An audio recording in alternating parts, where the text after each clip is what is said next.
ақш-тың Ресейге қатысты санкциясы туралы мәлімдемеден кейін рубль тағы құнсызданды. Бүгін $1 Ресейде 67 рубльге бірақ жетті. Ал Ресей премьер-министрі Дмитрий Медведев санкциялардың күшейтілуі экономикалық соғыс жариялаумен тең деп бағалады. ақш-тың әрекетінен Ресей билігі шындап сескене бастаған сияқты. Дмитрий Медведев санкция Ресейді халықаралық сахнадағы мықты бәсекелес қатарынан ысырып тастау үшін енгізіліп отыр деп мәлімдеді. Рубльдің тоқсаусыз құнсыздануынан кейін көрші елдің қаржы министрлігі валюта сатып алу операцияларын күніне 8 миллиард 400 миллионға дейін қысқартты.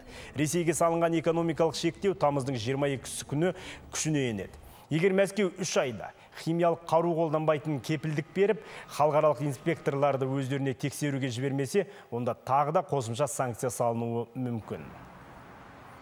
Что-то подобное, типа запрета деятельности. Егер ақш банктер қызметіне немесе қандай да бір шетел валютасын қолдануға тыйым салса, онда оны экономикалық соғыс деп тура айтуға болады. Мұндай жағдайда біз соғысқа экономикалық, саяси, қажет болса, басқа әдістермен жауап қайтаруға мәжбүр боламыз.